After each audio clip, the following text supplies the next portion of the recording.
Salut, coucou, c'est moi, c'est encore Marie. Eh bien, aujourd'hui, on se retrouve pour une story time. Je vais vous raconter une histoire qui s'est passée dans ma vie quand j'avais 4 ans. J'avais un de mes petits frères qui venait juste après moi, qui avait 2 ans. Et moi, j'étais toute petite comme une tige de balai. Et mon petit frère, c'était le genre de bébé garçon très volumineux, très massif, très lourd, que je n'arrivais jamais à porter. Dans la cour arrière, on avait un puits. Ce puits-là, cette eau servait à arroser les petits jardins de ma mère, à arroser les fleurs. Et des fois, ma mère utilisait cette eau-là pour répandre sur la cour, parce que la cour était bétonnée, pour éviter que ça ne chauffe trop pour nos petits bétons. Alors, elle nous a laissés en train de jouer sur la véranda qui était plus ou moins haute, mais mon petit frère a réussi à descendre les marches. Et moi, je suis restée au-dessus en train de jouer à mes poupées. Maman était dans la maison, plus vers de l'autre côté, vers la véranda, parce que la maison était traversante. Alors, j'ai vu mon petit frère, après un moment de jeu, aller vers le puits.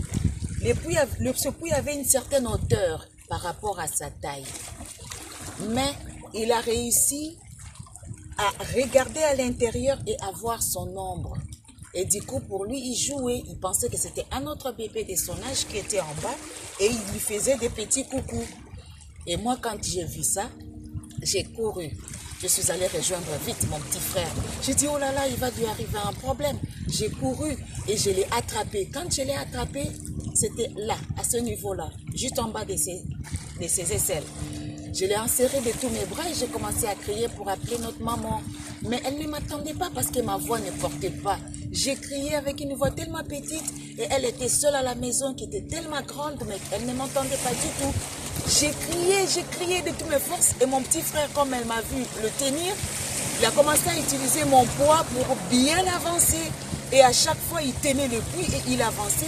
Et mes petits bras à moi qui l'entouraient de toutes mes forces, baissaient de plus en plus. Il y avait une voisine qui nous voyait par sa cour arrière, elle aussi, parce que toutes les maisons étaient plus ou moins en hauteur.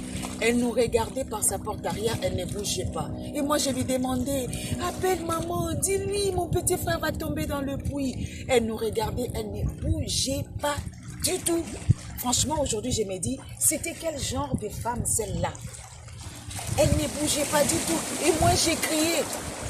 Jusqu'à ce que mon petit frère, il est arrivé jusqu'au niveau des hanches. Il avait que ses pieds. Et comme la couche était plus ou moins grande, ça m'aidait aussi un peu à le tenir. Et lui continuait à crier, à rigoler davantage en regardant l'ombre qui était dans le puits. Pour lui, c'était encore un autre petit bébé qui lui faisait des coucous alors que c'était juste son reflet. Et un voisin a fini par nous voir, par sa cour arrière aussi, par la fenêtre, et a crié pour appeler ma mère. Colette, sors vite, tes enfants vont tomber dans le puits. Et moi, je lui disais à ce voisin, non, c'est juste mon petit frère qui tombait. Je ne savais pas, lui, comme il était grand, il savait que si mon frère partait dans le puits, eh bien, j'irais avec lui. C'est pourquoi il a dit, Colette, tes enfants vont tomber dans le puits. Et ma mère est sortie. Elle a couru. Et ce voisin, le temps de faire le tour de sa propriété et de sortir de l'autre côté, ma mère est arrivée plus tôt. Et c'est ainsi que j'ai réussi à sauver mon frère.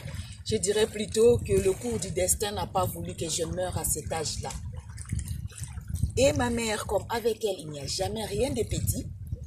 Cette voisine, quand elle a vu ça, elle a dédaigné ma mère, elle est rentrée chez elle, elle a fermé la porte. Alors, si vous connaissez ce que c'est un pilon, c'est ça là qu'on utilise pour écraser des légumes chez nous, des grains dans un mortier. Elle est allée récupérer, d'abord forcer la porte de cette voisine. Après nous avoir mis à la maison, la porte ne s'ouvrait pas, elle est allée récupérer le pilon. Elle a brisé la porte, elle était entrée, elle n'a pas vu la voisine en question qui s'était cachée. Alors elle s'est mise à tout massacrer dans la maison de la voisine. Elle cassait tout, il ne restait rien. La pauvre, elle était obligée de sortir de sa cachette et quand ma mère l'a vue, l'a jetée à terre, elle a commencé à la boxer, comme vous n'avez pas idée. Quand la police est arrivée pour les séparer, parce que personne n'arrivait à séparer ma mère. Eh oui, ma mère, elle est terrible. Alors, La police est arrivée, ils les ont amenés, on les a interrogés et puis on a libéré ma mère. On a dit à cette femme-là, franchement, ce que vous avez fait, laisser les enfants comme ça aller jusqu'à la mort, c'est vraiment la plus haute des crimes qui puisse exister, quoi. Alors ma mère a été libérée, elle est rentrée à la maison, mais son mari, quand elle est rentrée le soir, elle a appris que ta maison a été massacrée. On lui dit, c'est qui? Non, c'est Colette. Elle dit, quoi? Encore cette femme-là? C'est pas possible, je vais chercher ma femme et puis après, on verra avec elle. Mais quand il est allé, il a appris ce qu'il a appris. Franchement, il a dit tout simplement que ma mère lui a rendu un bon service. Alors, c'était comme ça qu'il a fini par divorcer de cette femme-là. Mais bref, ce n'était qu'une parenthèse de la fin. Mais voilà une story time. J'ai réussi à sauver la vie de mon frère parce que j'ai crié. Je l'ai sauvé. J'étais toute petite, mais j'ai fait de mon mieux.